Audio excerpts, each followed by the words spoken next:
नमस्कार दोस्तों, आज हम देखेंगे आचार्य प्रशांत की लिखी हुई किताब विद्यार्थी जीवन, पढ़ाई और मौज का दूसरा पार्ट, ध्यान क्यों टूट जाता है। तो यहाँ पर प्रश्नकर्ता पूछते हैं, सर, हम जब भी कुछ रुचि के साथ करते हैं तो वहाँ पर ध्यान लगता है। पता रहता है कि कुछ करना है, ये भी रहता है कि करना ज़रूरी है, लेकिन हम ऐसा लंबे समय तक कर नहीं पाते। ऐसा क्यों होता है कि कुछ समय बाद ध्यान टूट जाता है। इसके उत्तर में आचार्य प्रशांत जी कहते हैं, पहली बात तो यह है कि किसी भी विषय में तुम्हारी रुचि है, सिर्फ इतनी सी बात से ध्यान नहीं आ जाएगा। ध्यान के लिए दो शर्तें हैं। पहली, रुचि ही नहीं, बहुत गहरी रुचि होनी चाहिए। और दूसरी, मुझ में ये ईमानदारी कि जब तक पूरी बात जान नहीं लूँगा तब तक रुकूंगा नहीं। अक्सर जिन विषयों में रुचि होती है, हम जानबूझकर उनको पूरी तरह से जानना नहीं चाहते। पूरी तरह से क्यों नहीं जानना चाहते? क्योंकि पूरी तरह से जान लिया तो रुचि खत्म भी हो सकती है। यदि पूरी तरह से जान लिया तो हो सकता है जो रुचि थी वो रुचि ही चली जाए। ये करीब करीब वैसा ही है कि तुम रेस्तरां में खाना खा रहे हो और तुम्हें अच्छा लग रहा है कि तुम उसके डाइनिंग हॉल में बैठे हो। ऐसा बहुत कम होगा कि तुम इस बात में रुचि लो कि ये जो खाना लाया गया है ये कैसी रसोई में बनाया गया है, क्योंकि अगर देख लिया तो हो सकता है उस रेस्तरां से सारा आकर्षण ही खत्म हो जाए। इस बात पर ध्यान देना कि हम ये तो कह देते हैं कि मुझे रुचि है, लेकिन हमारे लिए ये बहुत ज़रूरी होता है कि हमारा ये जो आकर्षण है, जो रुचि है, वो एक सीमा तक ही रहे, उसके आगे ना जाए। क्योंकि उसके आगे अगर चली गई तो मामला गड़बड़ हो जाएगा, रुचि को खत्म ही होना पड़ जाएगा। इसलिए हम सीमित ध्यान देते हैं। पूरा ध्यान हम कभी देंगे ही नहीं। पूरा देंगे तो गड़बड़ हो जाएगी, क्योंकि हो सकता है कि रुचि ही खत्म हो जाए। तुम्हारा कोई दोस्त है, तुम देख रहे हो कि उसका मूड खराब है, उदास सा दिख रहा है। तुम यहाँ तक तो उसे पूछोगे, तुम कैसे हो, क्या हुआ, पर तुम कभी बात की पूरी जड़ तक नहीं जाना चाहोगे। ऊपर ऊपर क्या चल रहा है ये तुम जान लोगे और उसका समाधान भी करना चाहोगे, लेकिन ये सारी समस्या उठ ही कहाँ से रही है तुम वहाँ तक जाना नहीं चाहोगे। वो जड़ तहखाना है उसके दिमाग का, और वहाँ पर पता नहीं क्या भरा हुआ है। तुम उसको नहीं देखना चाहोगे। देख लिया तो हो सकता है कि या तो दोस्ती ही टूट जाए या तुम्हें जिम्मेदारी लेनी पड़े उसके दिमाग की गंदगी साफ करने की। दूसरी बात तुमने कही कि पता होता भी है कि कुछ महत्वपूर्ण करना है, पर उसके बाद भी हमारा ध्यान लगता ही नहीं है, वो लग सकता भी नहीं है। ये एक समस्या है एकाग्रता की। अक्सर लोग यही सवाल पूछते हैं पर समझते नहीं कि जैसे तुम हो, जैसा तुमने अपने मन को ढाल लिया है, वैसे ही जगहों पर तुम्हारा मन आकर्षित होगा। अब सबसे महत्वपूर्ण बात, मन दो ही जगहों पर एकाग्र होता है। पहला, जहाँ उसको सबसे बड़ा सुख मिल रहा हो, और दूसरा, जहाँ से उसे बड़े दुख की आशंका हो। यदि तुम्हारे अभी दांत में दर्द शुरू हो जाए तो तुम्हारी शरीर की सारी एकाग्रता उस दांत की छोटी सी जगह पर जाकर बैठ जाएगी। तुम्हें कुछ और सुझाई नहीं देगा। वो जो दांत है वो अपनी उपस्थिति का एहसास कराएगा।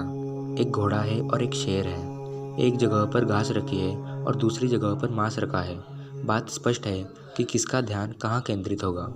तो तुम यदि एकाग्र नहीं हो पाते तो इसका कारण यह है कि तुमने अपना मन एक प्रकार से संस्कारित कर रखा है, और ऐसा करने में तुम्हारा एक प्रकार का स्वार्थ है और तुम उससे मुक्त भी नहीं होना चाहते।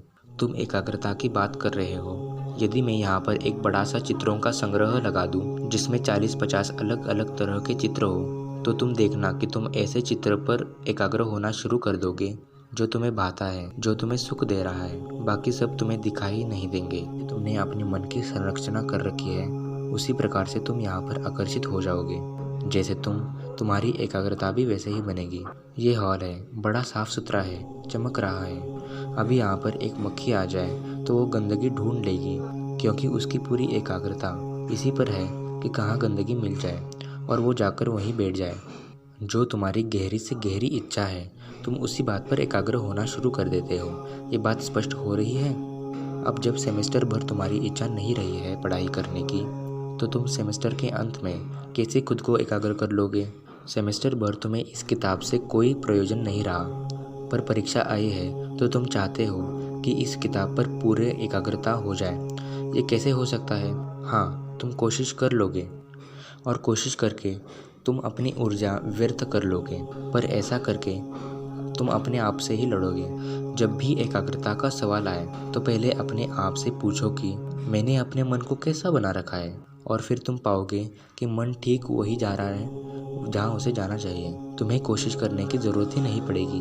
बहुत बड़ा भंडार रख दिया जाए चीज़ों का तो भी मन ठीक वही जाएगा जहाँ उसे जाना चाहिए। तुम्हें एकाग्रता होने की ज़रूरत ही नहीं पड़ेगी।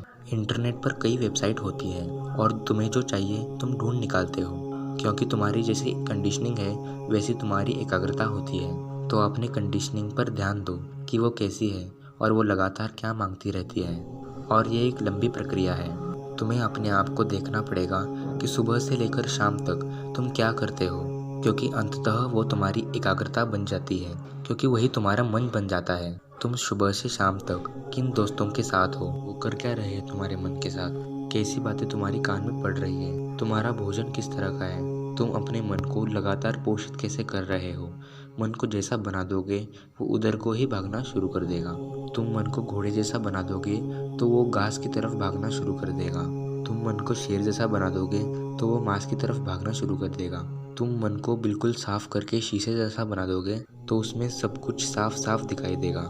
कोई धोखेबाजी नहीं रह जाएगी, सारे मामले सीधे हो जाएंगे। तुम मन को लगातार दबाए रहोगे तो वो हमेशा मनोरंजन की तरफ आकर्षित होगा।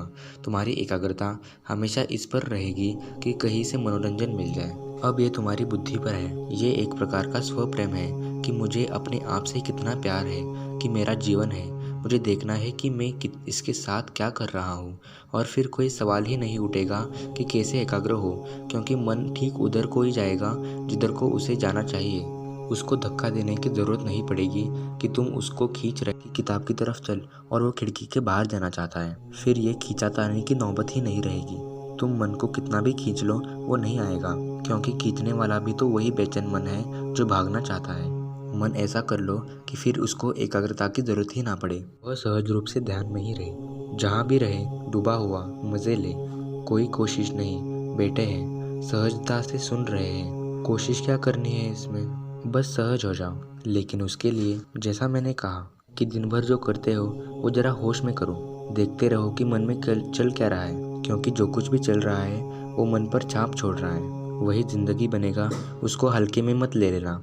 तुम्हारा एक एक कदम, तुम्हारा एक एक वचन, तुम क्या खा रहे हो, तुम्हारी बातें, तुम्हारे सारे निर्णय, तुम कहाँ आते जाते हो, क्या पहनते हो, किसके प्रभाव में रहते हो, यही सब चीज़ें हैं जो अंततः जीवन बन जाते हैं। इनके अलावा जीवन और कुछ नहीं है। तो एकाग्रता होने के लिए देखो तुम अपने मन को क्या पोषण दे सकते हो, क्योंकि जैसा मन होगा वैसे ही उसके एकाग्रता का विषय होगा। और यहाँ पर ये पाठ समाप्त हो जाता है।